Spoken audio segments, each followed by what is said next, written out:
तुम्हें बार बार मायके ही क्यों जाना होता है सोमी, जबकि तुम्हारे दो दो भाई और भाभी वहाँ तुम्हारी माँ के साथ हैं। प्रकाश ने आज सोमी को टोक ही दिया। तुम तो जानते ही हो प्रकाश कि मेरे दो दो भाई मेरी माँ का अच्छी तरह ख्याल नहीं रखते, और फिर दोनों भाभियाँ भी बस ऊपर ऊपर से ही माँ के प्रति प्यार दिखाती हैं। उनके लिए कुछ करना हो या माँ की सेवा करनी हो तो कन्नी काट जाती है। मुझे लगता है तुम कुछ ज्यादा ही मायके के प्रति रुझान रखती हो सुमी। तुम जरा अपने भाई और भाभी से इस बारे में खुलकर बात करके देखो तो सही। आखिर ऐसा कब तक चलेगा? तुम हर वीकेंड पर मायके चली जाती हो, जो मुझे बिल्कुल अच्छा नहीं लगता। ओहो प्रकाश, जरा समझने की कोशिश तो करो। मैं सिर्फ तुम्हारी पत्नी ही नहीं बल्कि एक बेटी भी हूँ, तो इस नाते अपने कर्तव्य कैसे भूल जाऊँ? वो तो ठीक है सुमी, पर जरा बेचारे पति का भी ख्याल करो जाने मन। प्रकाश ने यह बात इतने नाटकीय अंदाज में कही कि सुमी को हंसी आ गई, पर प्रकाश अभी भी सीरियस था। वैसे ही मुंह लटकाकर बोला, आज मेरा कितना मन था कि हम वीकेंड साथ मनाते, मूवी फिर डिनर और उसके बाद long drive. Oh how romantic, Sumi ने प्रकाश के गाल सहलाते हुए कहा। तो प्रकाश कोई खास खुश नहीं हुआ और बोला, खाक रोमांटिक, जब तुम ही साथ नहीं होगी तो रोमांस कैसा? वह सुमी को समझाना चाह रहा था कि उसे एक बेटी और एक पत्नी दोनों के कर्तव्य में सामंजस्य बैठाकर चलना चाहिए।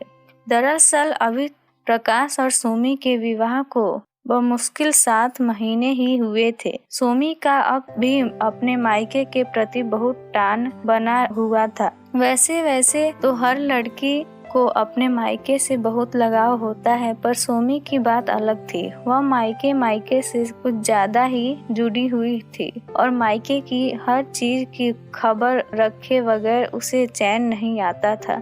इस वजह से वह ससुराल और पति के साथ भी सामान्य संबंध नहीं रख पा रही थी, क्योंकि उसका अधिकांश समय और ध्यान मायके में ही रहता था।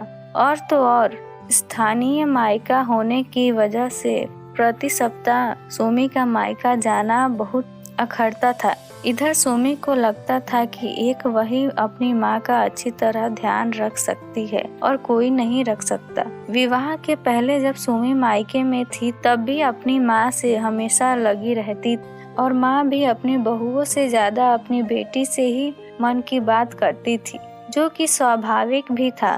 पर यहाँ कुछ अस्वाभाविक सा भी हो रहा था। वह ये कि सुमी के इस तरह हमेशा प्रस्तुत रहने से उसकी माँ अपनी बहुओं से थोड़ी चिड़ी रहती थी और बहुओं से ज्यादा बातचीत ना करके सुमी को ही ज्यादा तवज्जो देती, जिस वजह से दोनों बहुएं रमा और नंदिनी भी अपनी सास ललिता जी से छिटकी हुई रहती थी। उसके इस तरह बार बार मायके आने और सिर्फ अपनी माँ से मतलब रखने की वजह से सुमी का अपनी भाभी के बीच में भी एक तनाव सा रिश्ता बन जाता था। आज प्रकाश सोच लिया था कि आज इसी सुमी से खुलकर बात करेगा। उसने थोड़ा नाराज होकर कहा, तुम्हारे भाई भाभी के रहते हुए बार बार मायके जाने की क्या जरूरत है? इधर कुछ समय से सुमी लगातार प्रकाश से यह शिकायत सुनकर थोड़ा इस बारे में गौर करने लगी थी। उधर मायके में भी उसके जाने से अब भाभियाँ उससे सीधे मुंह बात नहीं करती थी और माँ की सारी जिम्मेदारी उस पर डालकर कहती, आप ही देख लीजिए, क्योंकि माँ तो आप पर ही ज्यादा भरोसा करती हैं। और पीछे से माँ की भी यह शिकायत रहती कि सुमी, जब तू चली जाती है तो तेरी भाभियाँ मुझे ताने देती है कि जो भी काम करवाना हो अपनी बेटी को बुला लीजिए। अब उसे लगने लगा कि प्रकाश की शिकायत कुछ हद तक वाजिब है। उसे प्रकाश के साथ भी कुछ वक्त निकालना पड़ेगा। इस बार उसने माँ को फोन पर कह दिया कि माँ, मैं इस सप्ताह तो मैं नहीं आ पाऊंगी। और अगली बार जब वह मायके गई तभी उसने अपनी भाभी से खुलकर इस बारे में बात किया और कहा कि मेरी अभी नई नई गृहस्थी है, मैं बार बार मायके आती हूँ तो इससे हमारे और प्रकाश के रिश्ते पर भी असर पड़ रहा है।